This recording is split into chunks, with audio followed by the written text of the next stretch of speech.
Abu Bakar As-Siddiq radhiyallahu taala anhu itu baru takbir Allahu Akbar sudah gemetar nikmatnya khusyuk. Ali bin Abi Thalib radhiyallahu taala anhu, Sayyidina Ali bin Abi Thalib itu pernah kena duri yang tipis itu kan, itu sakit ya, nyabutnya sulit tuh. Apa bahasa Rusianya itu kacugak itu kena duri tajam, sakit dan sulit dicabut. Jadi begitu mau dicabut terasa. Ada sahabat bilang begini, teman kawan beliau, saya tahu kapannya waktu yang tepat untuk mencabut.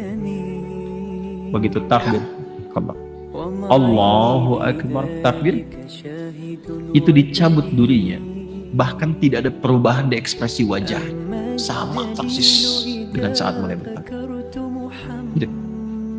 Hanya satu kalimat Allahu Akbar, ucapkan di lisan, terjemahkan di pikiran, Allah Maha Besar. Di pikiran kita mengikuti, menerjemahkan. Sebab kalau pikiran tidak mengikuti, setan memiliki celah, namanya khanzab. Ada setan penggoda orang sholat namanya khanzab. Saya tidak berani menjanjikan, tapi satu saat kalau kita nanti ada waktu, kita ngaji khusus fikih setan. Sepakat? Halo, jangan lihat saya begitu ya. Nanti ada 9 jenis setan yang harus kita waspadai.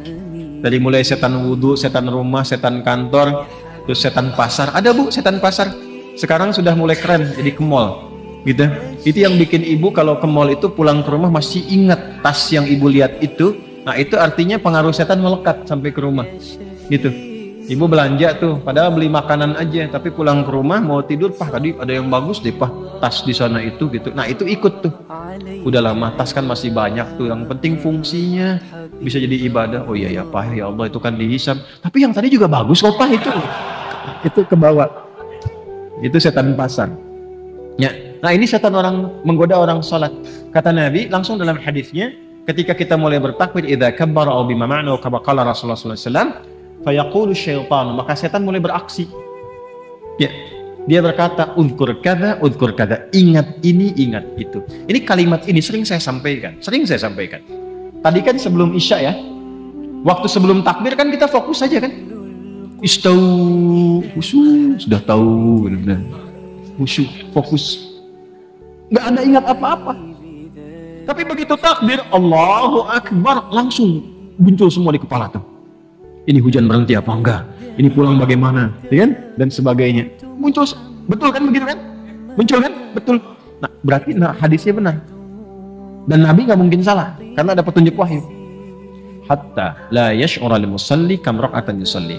Sampai ada orang sholat, itu tidak menyadari berapa rakaat sebetulnya dia sedang menunaikan sholat. Pasti terjadi. Nanti subuh kejadian nih, besok nih. Jadi begitu Anda takbir, dari mulai tahajud, kalau yang tahajud, nanti kata-kata saya ini akan muncul lagi tuh.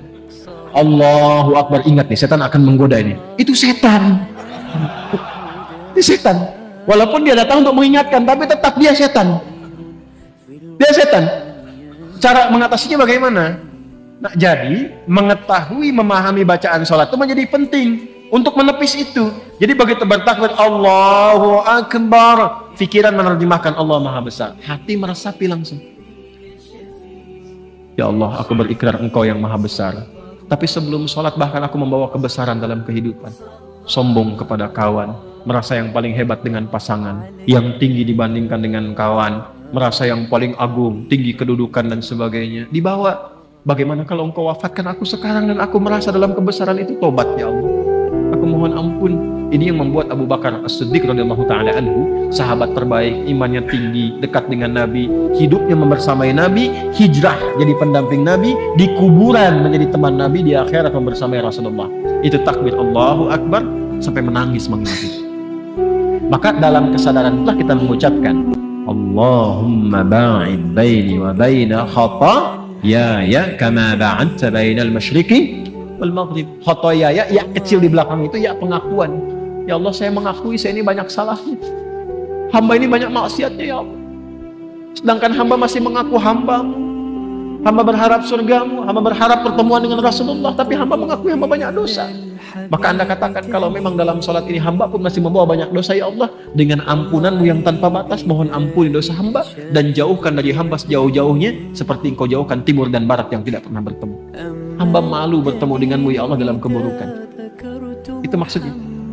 Maka kita katakan juga di doa yang lain, ada 12 jenis doa iftitah. Ini atau wajjahtu wajhiya lilladzi fatara as-samawati wal arda hanifan musliman wa ma ana minal musyrikin. Inna salati wa nusuki wa mahyaya wa mamati lillahi rabbil la syarika lahu bidzalika umirtu wa ana minal. Makanya doa itu seringkali disandingkan dengan pembuka juga iftitah. Allahu akbar kabira walhamdulillahi subhanallahi bukratan, baru masuk ke wajah itu untuk menguatkan kepada jiwa. Ya Allah, aku merendah, aku pasrah, hamba yang banyak salah, aku hadapkan dirimu sepenuhnya, pasrah sepasrah-pasrahnya pada penguasa langit dan bumi. Saya sholat, saya beribadah, bahkan hamba hidup, bahkan engkau wafatkan hamba sekarang dalam sholat, hamba pasrah ya Allah. Yang penting engkau akui hamba sebagai seorang muslim. Hamba berjanji, kalaupun setelah sholat ini diberikan kesempatan hidup, maka hamba akan jadi muslim yang patuh dan baik setelah ini. Wa ana minal muslimin. Buktinya apa? Setelah sholat dibawa nggak kalimat itu? Nggak terbawa karena belum memahami. Mau sampai kapan seperti itu? Sedangkan kita sudah ribuan kali menunaikan sholat. Kenapa dari sekian ribu itu tidak ada yang kita usahakan untuk menikmati sholat itu? Sudah nikmat belum? Tapi kan yang penting benar rukunnya, Ustaz, betul. Dan itu mengangkat kewajiban, menghilangkan dosa. Ada pahala kalau rukun terpenuhi. Tapi problemnya, ada nggak dampaknya kepada jiwa yang terasakan dalam menjalani kehidupan dunia? Sebab dulu orang sholat itu bukan hanya menggugurkan hukum, berubah menjadi orang baik.